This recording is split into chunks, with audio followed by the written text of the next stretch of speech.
Kallie, and I am fresh back from a recent family trip to Walt Disney World where we attended our very first Mickey's Very Merry Christmas party. And so I thought I would give you all of the details about how we planned for our party and what we experienced while we were there so that you can get some ideas for your visit to Mickey's Very Merry Christmas party in the next couple parties that are available this year or even in 2025. Mickey's Very Merry Christmas Party, for those of you who don't know, is a specially ticketed event that happens at Magic Kingdom Park on select nights in November and December every year. These parties sell out, so the key is to get your tickets early once you have your trip booked so that you can make sure that you're able to attend on the night that you choose. The party starts at 7 p.m. and goes until midnight on those nights, but you can get in with your party ticket as early as 4 p.m. on your party day. You can also have a daytime ticket in addition to your party ticket and go during the day.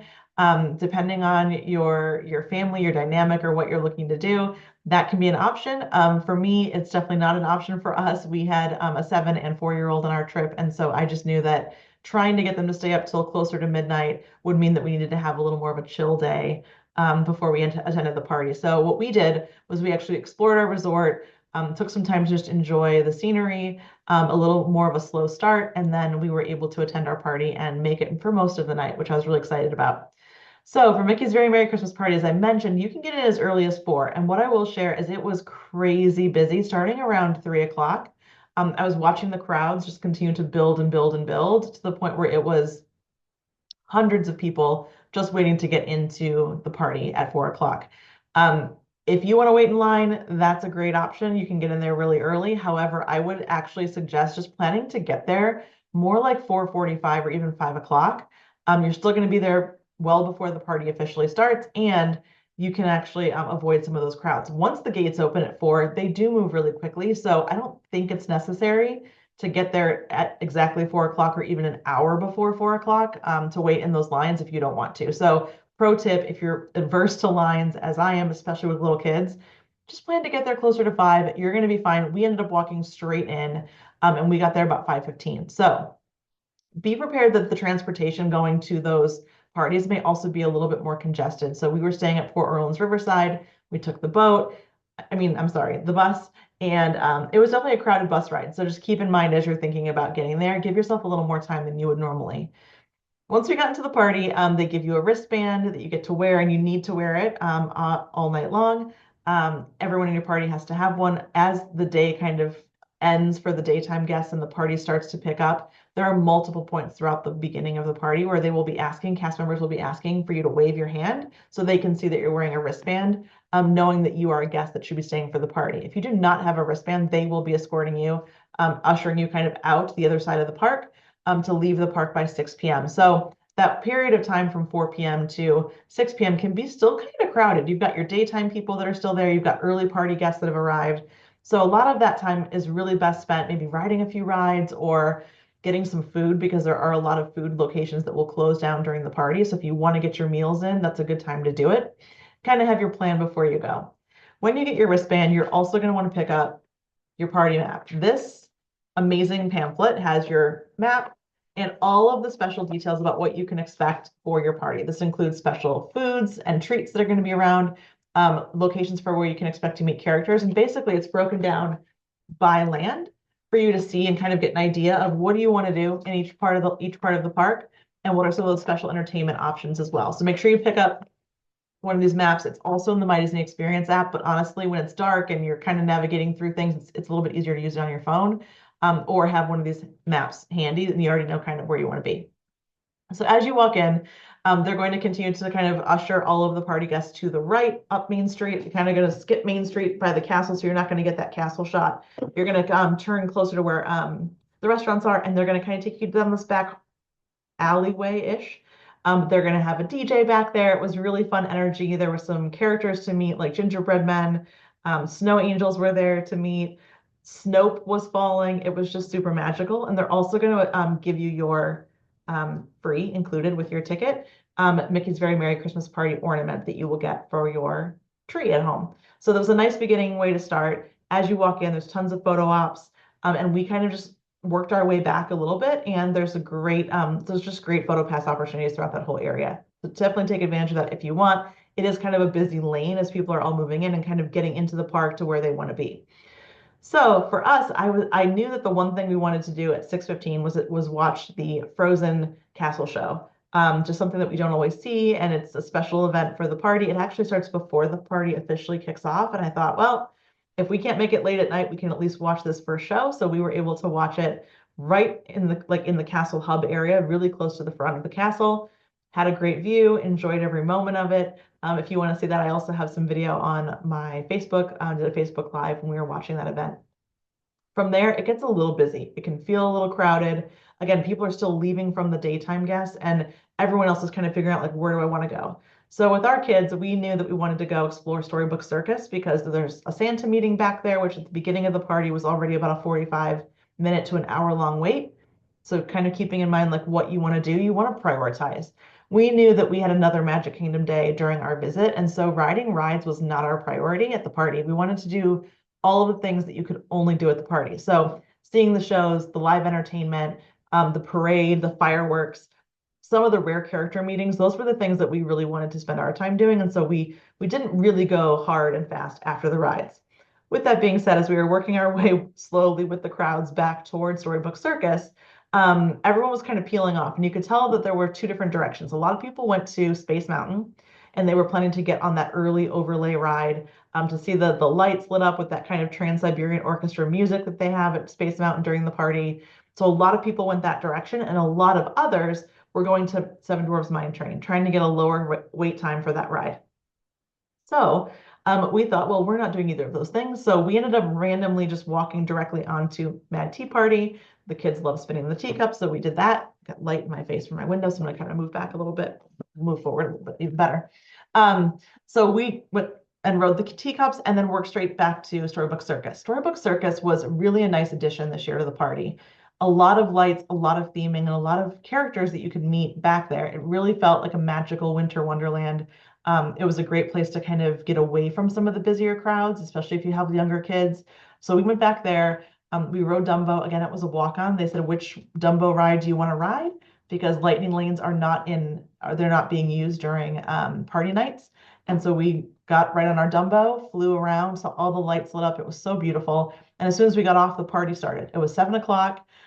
There were some elves that we got to meet and take some pictures with. There were some polar bears that were really sweet. We got our popcorn bucket and filled up for the night to kind of keep our energy and our snacks flowing throughout the evening. And then we started on our list of things that we knew we wanted to do. So I wanted to definitely take the kids to kind of get that energy going over to Tomorrowland and to visit the Club Tinsel event that was happening. This is a DJ-led dance party with a lot of fun characters. The cast of characters were awesome. We had Judy Hopps, we had Chip and Dale, Santa Goofy, Max was there. A lot of really fun characters, and they were on stage performing songs and singing a bunch of songs, but also they were on the ground in the dance floor area with all the kids and the adults that were having a great time. This was really fun. My millennial heart was soaring because we were able to listen to a ton of like 90s and early 2000s music, which was a really, really kind of fun way to start the night. The kids were dancing. They were having tons of quality time with these characters. Club Tinsel did not disappoint, and it really kind of set the tone for the rest of the evening. Now, if you have younger kids, maybe toddlers, who are really into Disney Junior characters, there's also another Disney Junior kind of character themed dance party happening in Cosmic Rays. So you can go over there and experience that. We were able to walk through there to get our cookies and cocoa, which were free at different spots throughout the party night. And we saw Doc McStuffins, we saw Vampirina, and then we also saw Timon. So younger kids, that's another great dance party option. There's also seating in there, so you can take a seat while your kids dance around with the characters. Those dance parties are super fun. So from the dance parties, we decided, okay, let's start getting some of those things in that we wanted to do. So my daughter, as many young girls are, is a super fan of Elsa and Anna. So Elsa and Anna were actually meeting in Fairy Tale Hall in their Christmas dresses, which is really rare to see them in outside of a parade or a castle show. And so we were able to wait there for them. We waited about 25 minutes, and that during that time, my husband took my son over to Tomorrowland Speedway, and they rode that ride, which is super cute. I'm not a huge fan, honestly, of Tomorrowland Speedway. I think it needs a bit of a revamp, and if I could put energy out into the world, I would say just go ahead and make that like a Cars ride, or can we just do something different with it? Let's please revamp that ride soon. But anyway, they went and rode that. And what's nice about the parties is they actually decorate the whole area along the tracks with Christmas decorations and Christmas lights. So if you're not a super fan of Tomorrowland Speedway, I understand. I'm the same way. But during Christmas time at the party, it's actually a little bit better to ride it that way. It's lit up. It's really pretty. You've got more to look at than just kind of that circular track that you take with the loud noises and all that. So we did that. We met back up again and we did a few magic shots. We found this really cute, and I'll put some pictures in, magic shots of like Tinkerbell inside of the lantern that my kids took pictures with her. We saw some characters that were outside meeting, like Aurora and Prince Philip, and there were some different characters that were kind of rotating at that time. So we did that, had a lovely time. And then we picked up a couple different cookie spots. So we did visit Cosmic Rays for cookies and cocoa. And then we also kind of worked our way over to Liberty Square and did some cookies and cocoa over at Columbia Harbor House. We were able to catch the end, the kind of the middle to end of the parade at that point, the earlier parade. And my kids were kind of going strong. So we thought, okay, we're just going to keep going and we'll hope to catch the rest of the parade later, the 11 o'clock show. Fingers crossed we make it that long. And at least we were able to see Santa in the parade. We were able to see the reindeer, the toy soldiers, like really some of those special moments that happen in the Very Merry Christmas parade. All right. So as we were walking away from the parade, we're trying to kind of work our way back to figuring out what do we do next.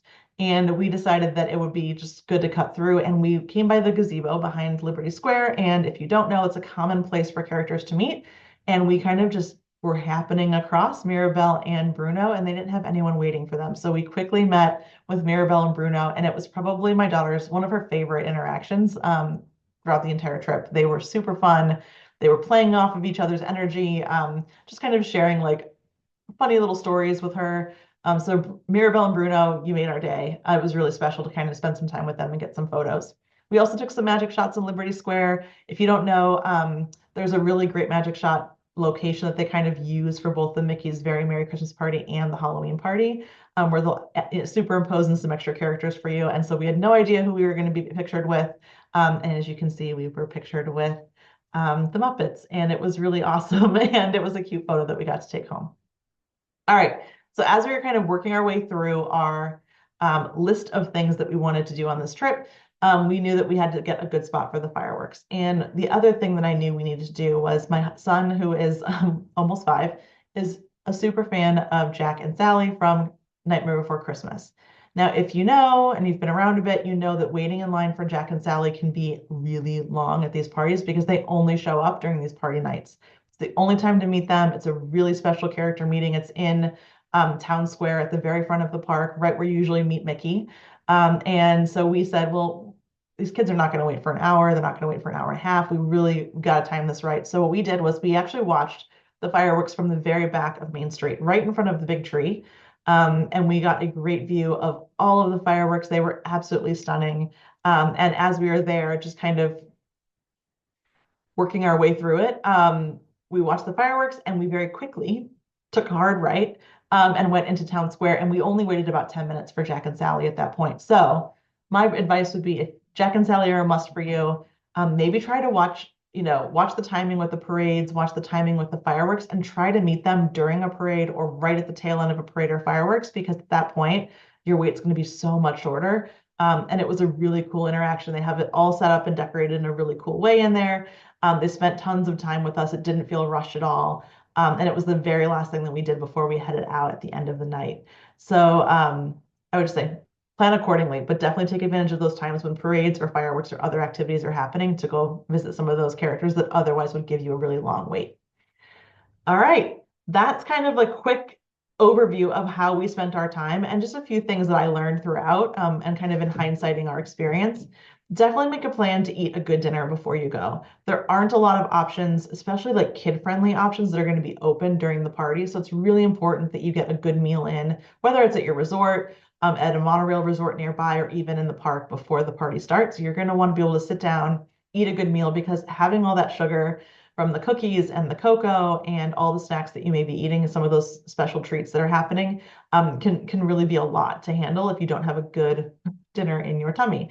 So definitely prioritize food before you go. I still stand by the recommendation that you do not need to get there right at 4 o'clock. I think that it's gonna feel really busy if you do that. And so just keep in mind that if you'd like to avoid those crowds, it's okay to get there closer to 5. You're not going to be missing anything. And ultimately, you're going to be able to avoid a ton of crowds and traffic of people just kind of rushing in at that first hour of the party entry. The next thing is fireworks were way less crowded than a normal park night. So I know people say, oh, these parties can be super crowded. It feels overwhelming. Honestly, the capacity is so much more maintained and managed for these parties because there is a limited number of tickets that are sold. And I've known that, right? Like I talk about this all the time. We plan this, but I was shocked to see that we could walk right up the middle of Main Street 15 minutes before the fireworks. And there was no one. There was really no one standing in the street. It was people just kind of starting to gather around the sides. But it was shocking how open Main Street was 15 minutes before the fireworks. So you don't need to stake out a spot the way you do on a typical happily ever after fireworks night. You're not going to be shoulder to shoulder and crunched in the same way. And it was a beautiful fireworks display. So that to me really was an indicator that this is definitely not an overcrowded or oversold event, which made it a lot better and more enjoyable. I will say if you're a rides family and rides are going to be how you want to spend your time, that's great. You're going to see some much lower waits. I think Peter Pan, every time we walked by or we were kind of looking through the app at that point, it was about 20 to 30-minute wait, which, as you know, is not super long of a wait for Peter Pan. That can be an hour plus most of the time. Seven Dwarfs Mine Train similarly was around 30 minutes most of the park during the party. So I would just say if rides are your thing, plan for it to be kind of that 20 to 30-minute wait for those bigger rides, and then it will definitely be a lot shorter for the short, smaller rides around the park. So it is a good way to spend your time. Now, the best advice I was given before I went, and I will give this advice to anyone that I talk to going forward as well, just from my personal experience, is have a plan before you go. There is so much to see and do. There is no way you're going to do it all, and that's okay. It's kind of like going to Disney World anytime. There's so much to see, there's so much to experience. Don't expect that you're going to be able to do all of it because it's just not realistic. The point is, well, you can go back next time and do some of those things that you didn't get to do this time, and that's great. There's always something new to offer at the party, but I would say make sure you have a plan of just maybe a short list of like, what are the 5 must-dos that you have to do during your party? And just prioritize those. And then for the rest of it, just see where it takes you. I mean, we wouldn't have seen Mirabelle and Bruno if we didn't just kind of take a little time to just walk and stroll and see what was happening around the area, enjoy the ambiance.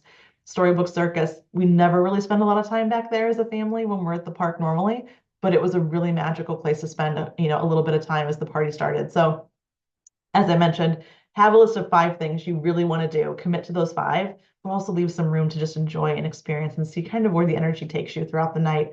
We ended up spending probably about an hour at Club Tinsel. Never expected that my kids would want to be at a dance party for an hour, but it was amazing. And so just be flexible with your time and don't be disappointed if you don't do it all. It's really too much to expect to do all at once. So that's my advice. It's my take on our very first very Merry Christmas party. And I think that it was an awesome night. I will say that it felt so magical. It really put us in the holiday spirit early in the season, which was so great. And so if it is something you want to do, make sure that you do get those tickets, as I mentioned, early. People who already have vacations booked during that time, if you have a resort package, a Disney vacation package planned, you will get earlier access to buying those party tickets when they come available, which is usually kind of end of spring, early summer. So don't wait to book your trip so that way you can be first on the list to get your priority date for your party and enjoy. I think it's a party that everyone should attend at least once. I don't plan on this being the only time that we go, but it was really awesome and we had a magical time. So yeah, would love to help with any other questions you have about it. And if you have any of your own favorite memories from Mickey's Very Merry Christmas Party, please drop them in the comments, like and share and subscribe. And thanks again.